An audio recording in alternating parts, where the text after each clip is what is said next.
Hello and welcome to the West Asia Post. I am Ghadi Francis, and over the next 30 minutes, I will bring you stories from one of the most volatile regions in the world, a region that I call my home, West Asia. Normalization is the big word around town these days. Arch rivals are warming up. Diplomacy is center stage. China is trying to make its mark as a political mediator in the region. On the other hand, Saudi Arabia is pitching itself as a preacher for peace. What all happened in this eventful week in West Asia? We tell you.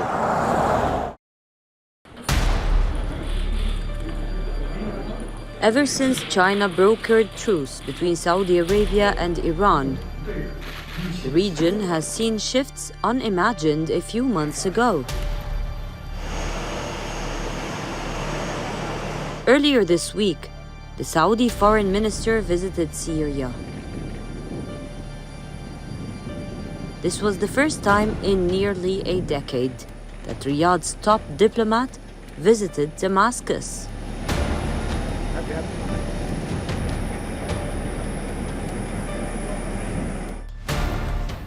In 2011, Saudi snapped ties with Syria after the latter went into a civil war. The visit is a significant step towards ending Syria's decade-long regional isolation, and a big hint that it might play out next month. While in Damascus, Saudi's foreign minister Prince Faisal bin Farhan met with Syrian President Bashar al-Assad. The meeting discussed steps for a political solution to Syria's conflict that would preserve its Arab identity and return it to its Arab surroundings. Assad, for his part, said that the kingdom's open and realistic policies have benefited the region. However, the statements made no mention of the Arab League summit that Riyadh is due to host next month. While the Saudi diplomat was overseas, there was action happening in the kingdom as well. Palestinian President Mahmoud Abbas met with Crown Prince Mohammed bin Salman in Jeddah. The agenda for the visit was discussing tensions with Israel. But what made news was something else. Abbas was in Saudi at the same time as the rival group Hamas. As per Palestinian media reports, the Hamas delegation was headed by its chief, Ismail Haniyeh. The group has not officially confirmed the visit, but if and when it does, it will surely be an important step on the path to restoring peace between Saudi and Hamas. The visit is likely to prompt Israeli overtures toward Saudi Arabia. Israel has for years been trying to extend an olive branch to the kingdom. Earlier this week, the Israeli foreign minister Eli Cohen reportedly said that a visit to the kingdom is on the cards, despite Riyadh's rapprochement with arch-foe Tehran.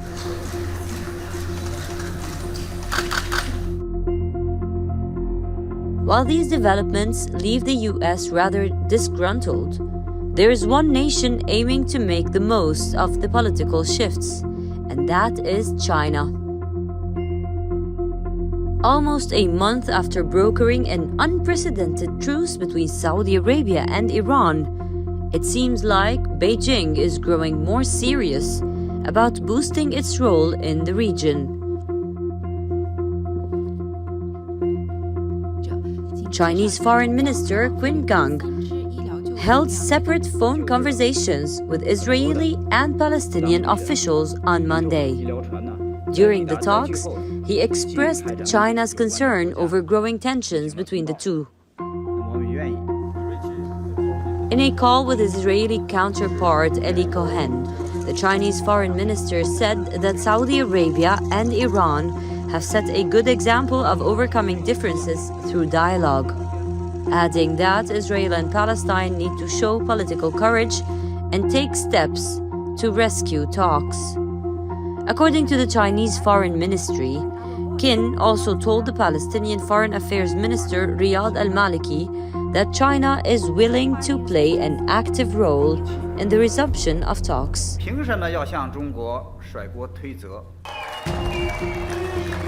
Israelis and Palestinians have not held substantive peace talks on ending the century-long conflict in over a decade.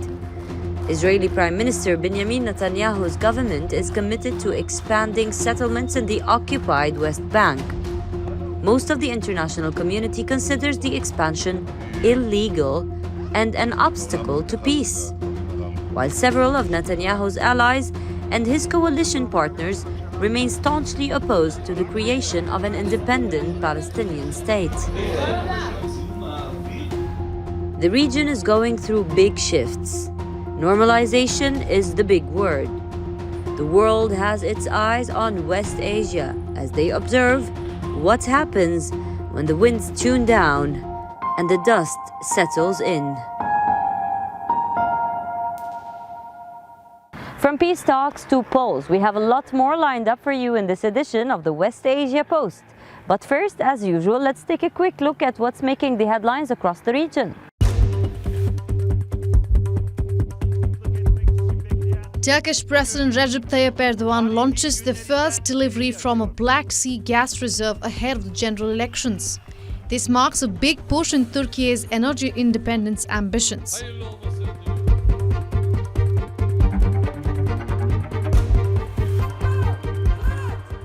Tens of thousands gather in capital city of Tel Aviv, chant democracy and shame.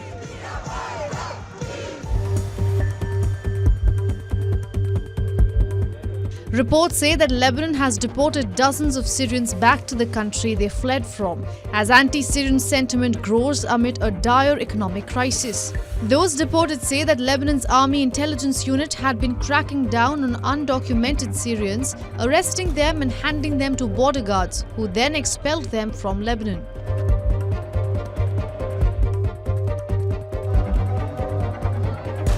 Thousands of worshippers offer their Eid al-Fitr at Qatar's Education City Stadium, marking the end of the holy month of Ramadan, where Muslims fast from dawn to dusk. Nearly 100 people have died in Yemen. It was Eid payout that turned fatal. A mere $9 check that people have sacrificed their lives for. In our next story, we tell you more about the prices that the Yemeni people had to pay for a war that they had no role in. Let's take a look.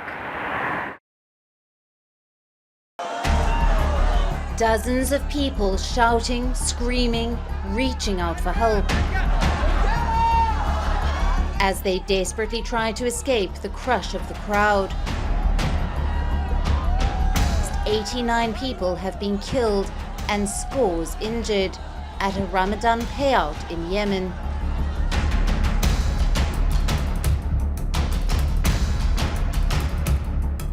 The stampede happened at a school in the old city of Sana'a, where hundreds of people had gathered to receive charitable donations in the final days of the Muslim holy month of Ramadan. These gifts, donated by merchants, amounted to about $9 per person.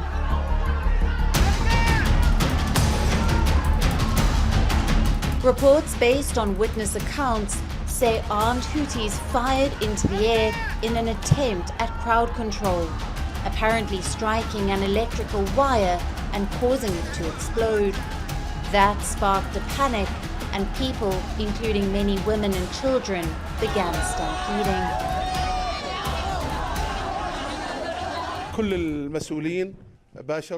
All of the officials have undertaken their legal duties to look into this tragic accident and find a serious response so that such a tragedy will not happen again. We are living through a great tragedy. Some of our citizens died this evening because of this stampede.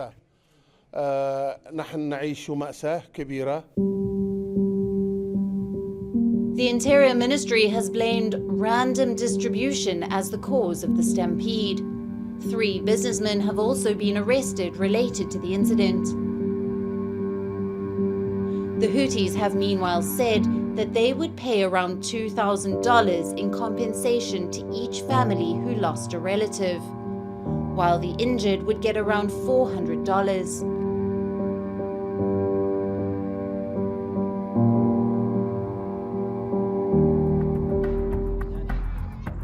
Yemen has been described by the UN as the world's worst humanitarian crisis.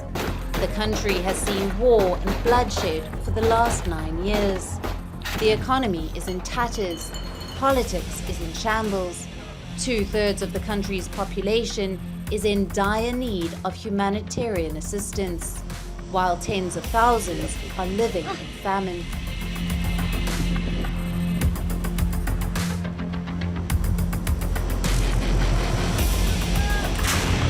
The country's conflict began as a civil war in 2014, when Houthi forces stormed the capital Sana'a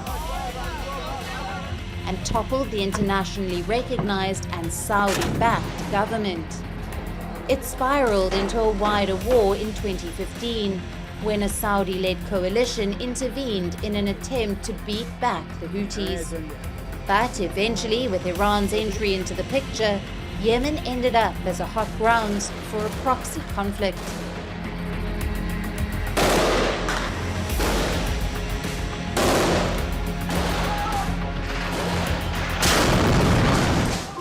But there is some hope in sight. Last week, a Saudi delegation arrived in Sana'a for talks with the Houthis. The negotiations were aimed at securing a permanent ceasefire. Last Friday, negotiations bore their biggest fruits yet. There was a successful 3-day prisoner swap of nearly 900 detainees from both sides. The talks will now go for round 2.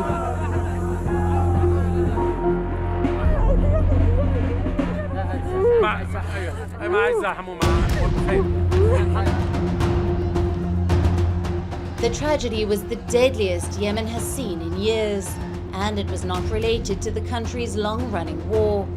The tragedy was the result of years of economic desperation and came ahead of the Muslim holiday of Eid al-Fitr, which marks the end of Ramadan.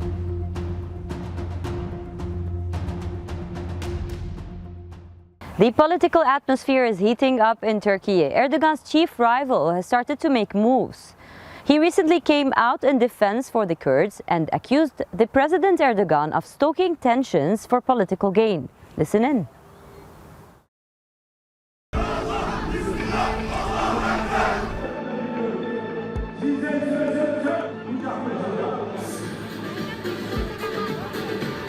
In Turkey, the countdown for the election has begun. Campaigning is on in full force, and the big question is, who would win the race? Leading the charge is President Recep Tayyip Erdogan, a man who seemed destined to rule Turkey. He has ruled the country for 2 decades with an iron grip. But then the ground beneath trembled.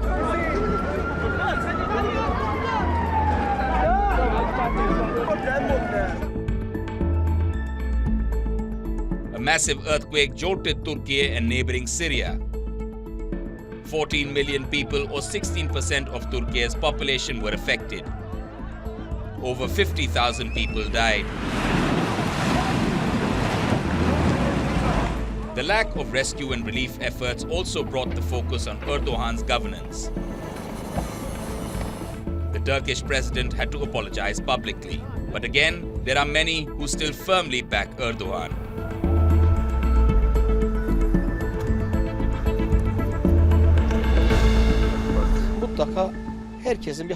In my opinion, the one who has handled the situation best is Recep Tayyip Erdogan. We couldn't have done it better. It wasn't easy. There were earthquakes in 11 provinces. So we can all make mistakes. But in my opinion, he is the one who handled this situation in the most healthy way.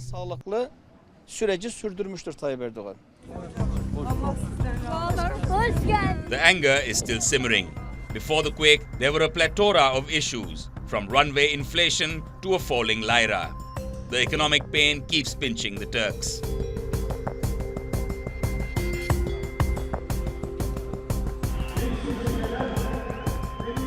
The May 14 vote has become a tight race, with Kemal Kılıçdaroğlu emerging as a formidable opponent.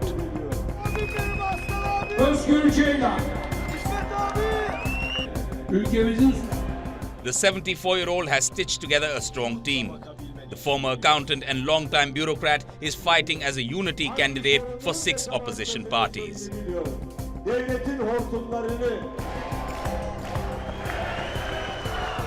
Erdogan's re-election would entrench him firmly in the presidential system, while the opposition wants to overhaul that and take the country back to a parliamentary democracy. The polls are keenly watched in European capitals as the 6-party alliance wants to extend Turkey's influence further into the West. One expression of this is the interest in kick-starting the effort for Turkey to join the European Union.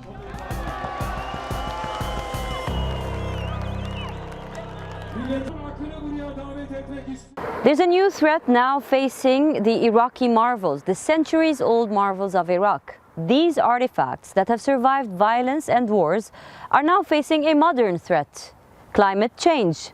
We tell you more.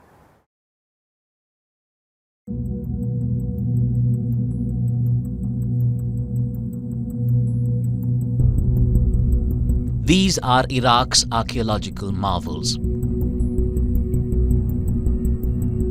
Terracotta facades that have stood the test of time. They have survived millennia, seen the devastations of war. The Babylonian treasures have witnessed it all, but now they stand weak in the form of a modern threat: climate change.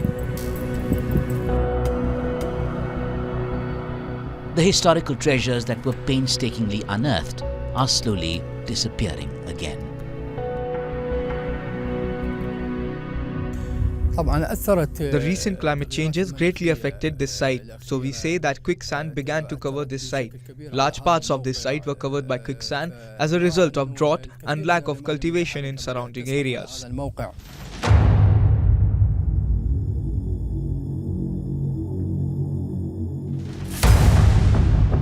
Iraq is one of the countries worst hit by climate change.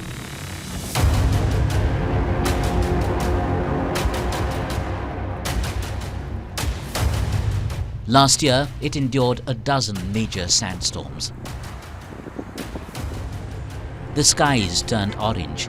Daily life was brought to a halt as people struggled to breathe.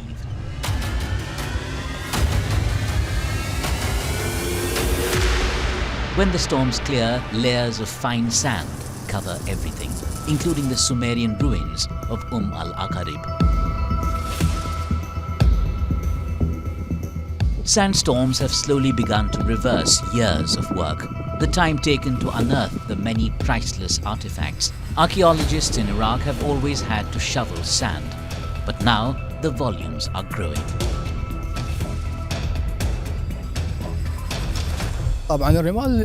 With this massive increase of quicksand in this area, it will probably cover in the next 10 years 80 to 90% of these sites. Even in the future, if excavation missions want to work in those sites, additional efforts will be needed to reveal some ruins. In the past, looting of antiquities was the biggest threat at the ruins. Now, the changing weather and its impact on the land, especially creeping desertification, spell an additional threat to ancient sites all across southern Iraq.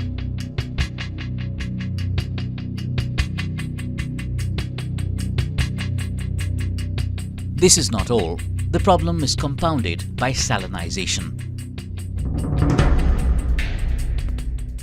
During extreme heat, water on the land surface evaporates so quickly that the soil does not reabsorb the crystals, which are left behind as a crust. والحل هو موجود يعني شرعت الحكومة هسه العراقية. There is a solution. The Iraqi government has now begun directing a department of desertification in Dhikar to establish a green belt in the Al-Qathia area, dedicating $3.8 million to this department to bury these dunes or dig wells and for the afforestation of the international road to protect Al-Nasiriyah in general and the sites from these dunes.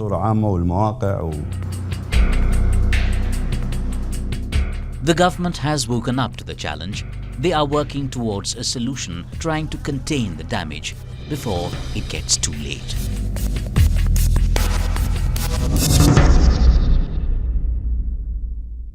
Eid al-Fitr is here. After observing the holy month of Ramadan, believers are now celebrating the festival of giving. Let's take a look at how West Asia is celebrating the holy occasion. Eid celebration marking the end of the month-long dawn to sunset fasting of Ramadan. A day when friends and families come together. Greetings and gifts are exchanged.